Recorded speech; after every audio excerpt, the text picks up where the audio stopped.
नमस्कार दोस्तों, आपका स्वागत है क्राइम गाथा चैनल में। अगर आप चैनल पर नए हैं तो सब्सक्राइब करना ना भूलें। चलिए कहानी शुरू करते हैं। सुबह होने में अभी 2 घंटे का समय शेष था। इंदौर से जम्मू तवी जाने वाली मालवा एक्सप्रेस ने आगरा स्टेशन को अभी-अभी छोड़ा था। रेलवे सुरक्षा बल के प्रधान आरक्षक बृजराज सिंह और आरक्षक कुलदीप सिंह ट्रेन की सुरक्षा के लिए तैनात थे। वे आगरा कैंट से दिल्ली तक के लिए इस ट्रेन में सवार हुए थे। दोनों ने चलती ट्रेन में एक बोगी से दूसरी बोगी में गश्त शुरू कर दी। जब वे बोगी नंबर S7 और S8 के बीच पहुंचे तो वे चौंक गए। दोनों बोगियों के बीच की कपलिंग, जिसे बफर कहते हैं, वहां एक लोहे का बड़ा बक्सा रखा था। उसके साथ एक प्लास्टिक की बोरी और एक टीन का कनस्तर भी मौजूद था। ये देखकर बृजराज सिंह के माथे पर चिंता की लकीरें उभर आईं। उन्होंने कुलदीप से कहा, कौन ऐसा यात्री है जिसने रास्ते में इस तरह सामान रख छोड़ा? इसे हटाना होगा। बृजराज ने कुलदीप को निर्देश दिया। कुलदीप ने बक्से को हिलाने की कोशिश की, पर वह बहुत भारी था। तभी बृजराज ने कुछ सोचकर कुलदीप को रोक दिया। रुक जाओ, पहले बोगी में पूछते हैं कि यह सामान किसका है। यह स्पष्ट था कि सामान का मालिक S7 या S8 बोगी में ही होगा। दोनों ने दोनों बोगियों में हर यात्री से पूछताछ की, लेकिन बक्से, बोरी और कनस्तर का कोई मालिक सामने नहीं आया। ये बात बृजराज सिंह के लिए परेशानी का सबब बन गई। अब उन्हें यह सामान संदिग्ध लगने लगा था।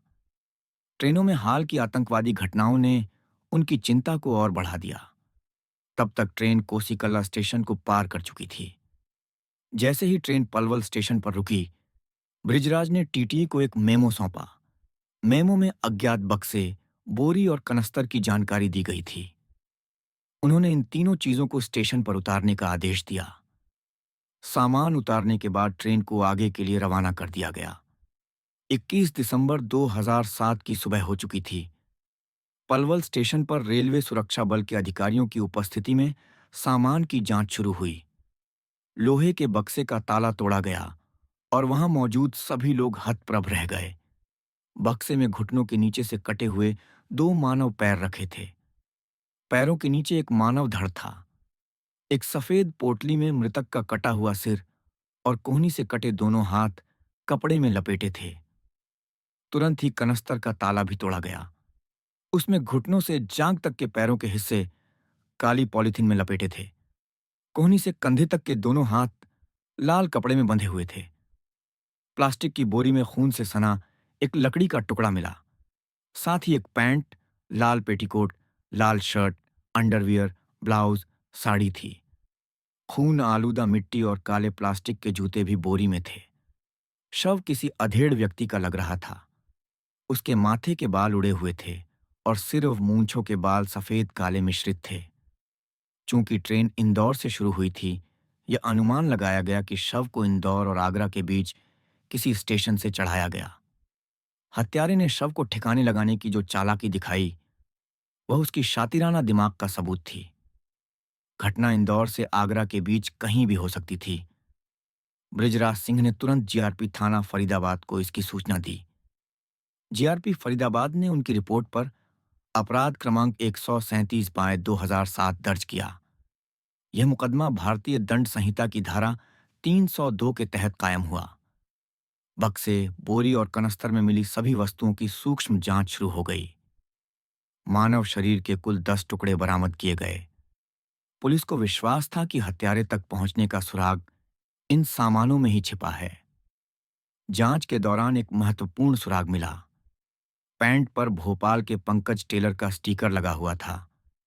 यह स्पष्ट हो गया कि मृतक का भोपाल से कोई संबंध था। जीआरपी फरीदाबाद ने मृतक के फोटोग्राफ्स के साथ एक पुलिस टीम को भोपाल भेजा। शव के टुकड़ों को पोस्टमार्टम के लिए जिला अस्पताल भेज दिया गया। पोस्टमार्टम रिपोर्ट में खुलासा हुआ कि हत्या धारदार हथियार से 30 घंटे के भीतर हुई थी।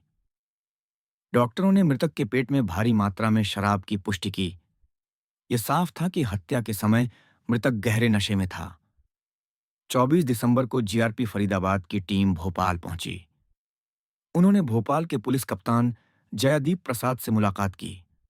उन्हें घटना का पूरा विवरण और मृतक के फोटोग्राफ्स दिखाए गए। मामला जटिल था और मृतक की पहचान का एकमात्र सुराग टेलर का स्टिकर था। यह भी निश्चित नहीं था कि टेलर पैंट सिलवाने वाले को याद कर पाएगा। सबसे पहले पंकज टेलर को खोजना जरूरी था। पैंट के स्टिकर पर सिर्फ पंकज टेलर, भोपाल लिखा था। पुलिस कप्तान जयदीप प्रसाद ने डीएसपी निमिषा पांडे को बुलाया। उन्हें मामला समझाकर पंकज टेलर को ढूंढने का जिम्मा सौंपा। निमिषा पांडे ने अपने सूत्रों के जरिए 25 दिसंबर को जानकारी हासिल की। पता चला कि पंकज टेलर की दुकान कोतवाली थाना क्षेत्र में है। उन्होंने तुरंत दुकान के मालिक से पैंट और स्टिकर के बारे में पूछताछ की। पंकज ने स्टिकर देखते ही कहा, यह स्टिकर हमारी दुकान पर 3 साल पहले तक इस्तेमाल होता था, इसलिए यह बताना मुश्किल है कि पैंट कब और किसने बनवाई थी। पुलिस ने कहा, पैंट देखकर कोशिश करो, शायद कुछ याद आए। पंकज बोला, साहब, अगर पैंट हाल की होती तो शायद मुझे याद आ जाता, लेकिन 3 साल पुरानी बात को याद करना बहुत मुश्किल है। मेरे यहां हर दिन कई ग्राहक आते जाते हैं। टेलर की बात गलत नहीं थी और डीएसपी यह समझ रही थी। उन्होंने अपनी रिपोर्ट पुलिस कप्तान को सौंप दी। मृतक की पहचान के लिए दूसरा रास्ता तलाशा गया। पुलिस को लगा कि अगर मृतक भोपाल का निवासी है तो उसके परिवार ने गुमशुदगी की रिपोर्ट दर्ज की होगी।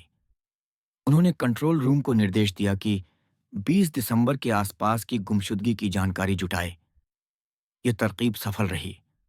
भोपाल से 40 किलोमीटर दूर बैरसिया थाने में 25 दिसंबर को एक गुमशुदगी दर्ज थी। थाना प्रभारी एस.के.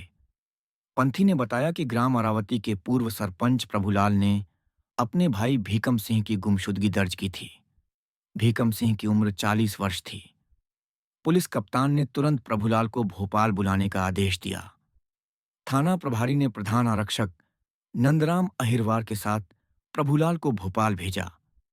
इसी बीच पुलिस कप्तान ने अतिरिक्त पुलिस अधीक्षक अरविंद सक्सेना को भी बुलाया।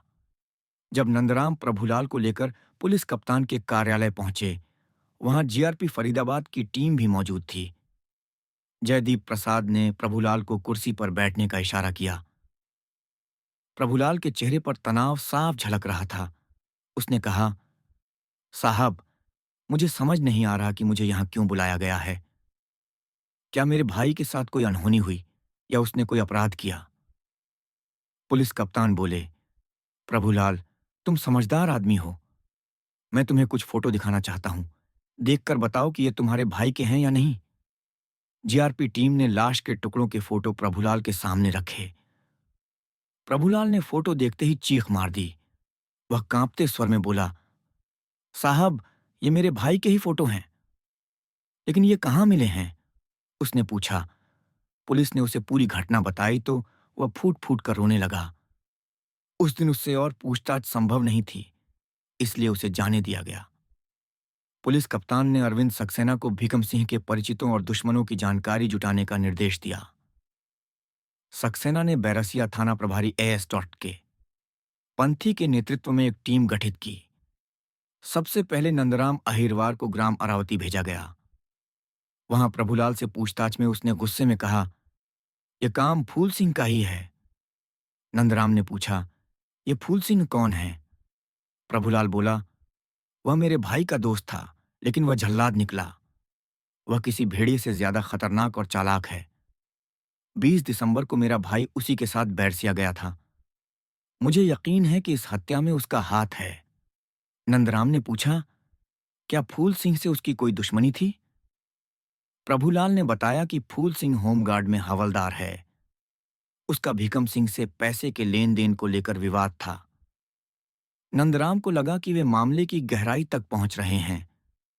उन्होंने प्रभुलाल से बातचीत का ब्यौरा थाना प्रभारी को दिया। पंथी ने यह जानकारी एएसपी सक्सेना को दी। अब फूल सिंह की पृष्ठभूमि की जांच जरूरी थी। जानकारी मिली कि भीकम सिंह की बेटी रानी को कुछ खास बातें पता हैं।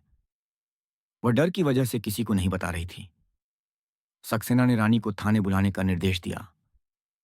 14 वर्षीय रानी जब थाने पहुंची, वह सहमी हुई थी। अरविंद सक्सेना ने पहले उससे पढ़ाई और घर की बातें की। रानी ने बताया कि वह बैरसिया के कन्या छात्रावास में पढ़ती है। इस बातचीत से रानी थोड़ा सहज हो गई। सक्सेना ने पूछा, तुम्हारे पापा और फूल सिंह की दोस्ती कैसी थी? रानी बोली, फूल सिंह चाचा और मेरे पापा अच्छे दोस्त थे। पापा जब भोपाल जाते तो चाचा के घर रुकते थे। सक्सेना ने पूछा, 20 दिसंबर को भी तुम्हारे पापा फूल सिंह के साथ थे? रानी ने कहा, हाँ, सुबह पापा हॉस्टल आए थे, फूल सिंह चाचा साथ थे। पापा ने कहा कि वे चाचा के साथ भोपाल जा रहे हैं और शाम तक लौटेंगे। वे मुझे गांव ले जाएंगे।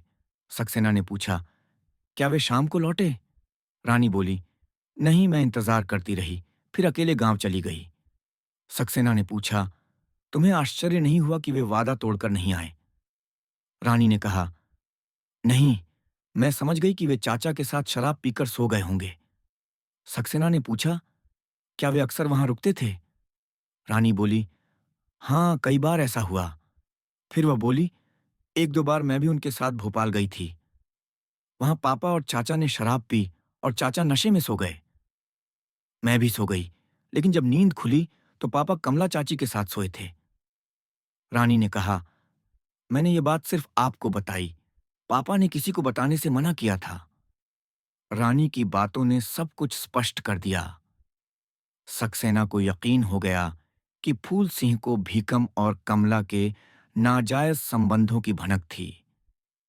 इसलिए उसने भीकम की हत्या कर दी। फूल सिंह की पृष्ठभूमि खंगाली गई। वह ग्राम छटिया का रहने वाला था और होमगार्ड में हवलदार था। वह भोपाल के शिवनगर में अपनी पत्नी कमला के साथ रहता था। पता चला कि उसकी भीकम सिंह से गहरी दोस्ती थी। कमला और भीकम के संबंधों की बात उसके परिचितों को भी पता थी। एक गवाह ने 20 दिसंबर को फूल सिंह और भीकम को बैरसिया बस स्टैंड पर साथ देखा था। सक्सेना ने यह जानकारी पुलिस कप्तान जयदीप प्रसाद को दी। प्रसाद ने फूल सिंह को हिरासत में लेकर पूछताछ का आदेश दिया। सक्सेना ने एएसआई उत्तम सिंह के नेतृत्व में एक टीम बनाई। टीम में नंदराम अहिरवार और आरक्षक देवेंद्र शामिल थे। टीम ने होमगार्ड कार्यालय और शिवनगर में फूल सिंह की तलाश की, लेकिन वह कहीं नहीं मिला। होमगार्ड कार्यालय से पता चला कि वह 21 दिसंबर के बाद ड्यूटी पर नहीं आया। मुखबिरों को फूल सिंह की तलाश में लगाया गया। 29 दिसंबर 2007 को एक मुखबिर ने बताया कि फूल सिंह खटलापुरा मंदिर के पास है। पुलिस ने देर रात उसे वहां से गिरफ्तार कर लिया। जयदीप प्रसाद ने फूल सिंह से पूछताछ शुरू की। लगभग 60 वर्षीय फूल सिंह ने सैल्यूट करते हुए कहा, सर, मुझे इतनी रात को क्यों बुलाया? प्रसाद बोले, तुम अच्छी तरह जानते हो कि तुम यहां क्यों हो। 20 दिसंबर से तुम कहां थे? फूल सिंह बोला, मैं कुछ रिश्तेदारों के यहां था। प्रसाद ने पूछा, ऐसा क्या जरूरी काम था कि तुमने छुट्टी भी नहीं ली? फूल सिंह ने कहा, कभी कभी जीवन में ऐसे पल आते हैं कि नियमों का पालन नहीं हो पाता। प्रसाद बोले, शायद इसीलिए तुमने अपने दोस्त को बेरहमी से काट डाला। फूल सिंह ने कहा, सर, मैं आपका मतलब नहीं समझा। मैं कानून समझने वाला हूं, क्यों कानून तोड़ूंगा? प्रसाद ने कहा, कानून समझने वाला ही इतनी चालाकी से अपराध करता है। तुम झूठ बोल रहे हो। भीकम को तुम्हारे साथ देखा गया था। उसके शव के टुकड़े भी हमें मिले हैं। यह सुनकर फूल सिंह का चेहरा भावहीन हो गया। कुछ देर बाद वह बोला, सर, आप सही कहते हैं, भीकम मेरे साथ था। उसका जो अंजाम हुआ वह उसी के लायक था। मैं उसे बहुत पहले मारना चाहता था। उसने मेरी दोस्ती का अपमान किया। फूल सिंह ने फिर हत्या की पूरी कहानी बयान की। वह भोपाल के छटिया गांव का रहने वाला था। 1973 में उसकी होमगार्ड में सिपाही की नौकरी लगी थी। फूल सिंह रंगीन मिजाज का व्यक्ति था।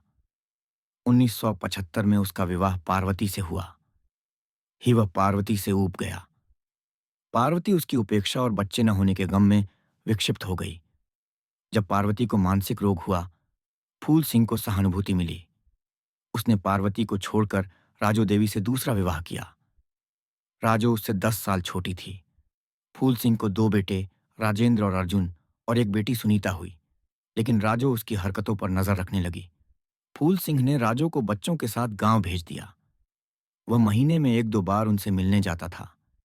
इसी बीच उसकी मुलाकात कमला से हुई।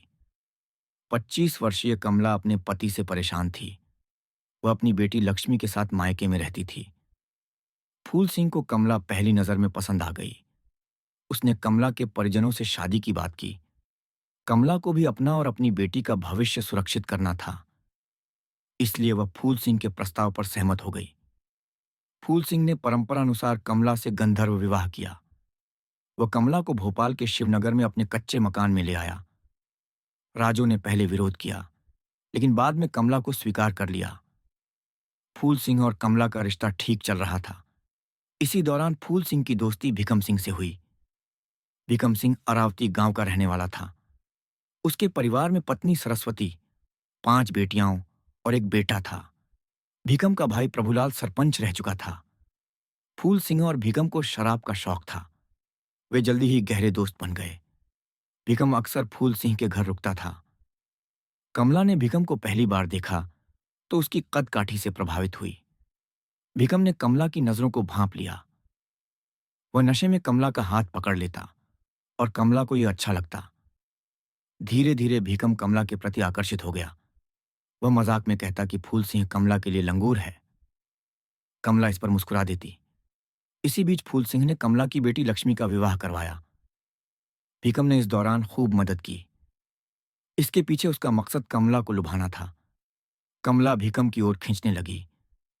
एक रात दोनों को मौका मिल गया। भीखम ने फूल सिंह को ज्यादा शराब पिलाई। जब फूल सिंह नशे में सो गया, भीखम ने कमला को उकसाया। फूल सिंह कमला के कमरे में गया, लेकिन नशे में कुछ कर नहीं सका। कमला ने उसे डांटा और हटा दिया। फूल सिंह लौटकर भीखम के कमरे में सो गया। भीखम ने देखा कि कमला नहाने गई। वह चुपके से कमला के पास पहुंचा। कमला सिर्फ पेटीकोट में थी। भीखम ने उसके मुंह पर हाथ रखकर कहा, भाभी, यह आग मेरे प्यार से ही शांत होगी। कमला उससे लिपट गई। उस रात से उनका अवैध रिश्ता शुरू हो गया। दोनों मौका मिलते ही मिलन कर लेते। फूल सिंह को कुछ पता नहीं था। एक बार भीखम ने फूल सिंह से 55,000 रुपये उधार मांगे। फूल सिंह ने रुपये दे दिए। शर्त थी कि वह जल्दी लौटाएगा। लेकिन भीखम ने रुपये नहीं लौटाए। फूल सिंह ने तकादा किया, लेकिन भीखम टालता रहा। फूल सिंह को कमला और भीखम के रिश्ते पर शक होने लगा। उसने भीखम से दोस्ती तोड़ने का फैसला किया। अक्टूबर 2007 में उसने भीखम से रुपये मांगे। भीखम ने हंसते हुए कहा, तुम इनसे आनंद नहीं ले पाओगे। फूल सिंह ने गुस्से में कहा, साफ बता, रुपये लौटाओगे या नहीं? भीखम ने उसे ताकत दिखाने की चुनौती दी। फूल सिंह तैश में आ गया। भीखम ने उसे थप्पड़ मारकर नीचे गिरा दिया। उसने लात मारते हुए कहा, आवाज नीची रख, वरना हड्डियां तोड़ दूंगा। यह अपमान फूल सिंह सहन नहीं कर सका। उसने बदला लेने की ठान ली, लेकिन उसने भीखम को यह जाहिर नहीं होने दिया। वह सामान्य व्यवहार करता रहा। 19 दिसंबर को उसने भीखम को गांव बुलाया। उसने गर्मजोशी से स्वागत किया और शराब पिलाई। बातचीत में उसने बताया कि उसने भविष्य निधि से 2 लाख का लोन लिया है। भीखम ने उसकी खुशामद कर 1 लाख उधार मांगा। फूल सिंह ने पहले पुराने उधार का ताना दिया। भीखम ने माफी मांगी और ब्याज सहित रुपए लौटाने का वादा किया। फूल सिंह 1 लाख देने को तैयार हो गया। उसने कहा कि अगले दिन भोपाल में पैसे देगा। 20 दिसंबर को भीखम सुबह बस से बैरसिया के लिए निकला। फूल सिंह और कमला उसे बस में ढूंढ रहे थे। तीनों बैरसिया पहुंचे और चाय पीते समय गांव के पंडित से मुलाकात हुई। भीखम अपनी बेटी रानी को साथ लेना चाहता था। फूल सिंह ने सुझाया कि वह शाम को रानी को ले जाए। भीखम मान गया और रानी को शाम को तैयार रहने को कहा। वह फूल सिंह के साथ भोपाल चला गया। निषादपुरा में उतरकर कमला को घर भेज दिया गया। फूल सिंह ने भीखम को खूब शराब पिलाई। घर लौटकर उसने और शराब पिलाई। कमला पानी भरने चली गई। भीखम नशे में जमीन पर गिर गया। फूल सिंह ने पटिया उसके सिर के नीचे रखी, फिर कुल्हाड़ी से एक ही वार में उसका सिर काट दिया। उसने दोनों हाथ और पैरों को कोहनी, कंधे, घुटने और जांघ से काटा। कमला लौटी तो लाश देखकर चीखने लगी। फूल सिंह ने कुल्हाड़ी दिखाकर उसे चुप कराया। उसने कहा, आवाज निकाली तो तेरा भी यही हाल होगा। कमला डर के मारे चुप हो गई। उसने फूल सिंह के निर्देश पर शव के टुकड़ों को बक्से, कनस्तर और बोरी में रखा। खून आलूदा कपड़े, मिट्टी और पटिया भी बोरी में डाले गए। फूल सिंह ने बक्से और कनस्तर में ताला लगाया। कमला ने कनस्तर सिर पर उठाया और फूल सिंह ने बक्सा। वे ऑन्टो से भोपाल रेलवे स्टेशन पहुंचे। मालवा एक्सप्रेस प्लेटफॉर्म 1 पर खड़ी थी। फूल सिंह ने S7 और S8 के बीच की कपलिंग पर सामान रखा। दोनों चुपके से ट्रेन से उतर गए। किसी ने ध्यान नहीं दिया। फूल सिंह को लगा कि उसका अपराध छुप जाएगा, लेकिन वह भूल गया कि कानून के हाथ लंबे हैं। उसके बयान के बाद पुलिस ने घटनास्थल का निरीक्षण किया।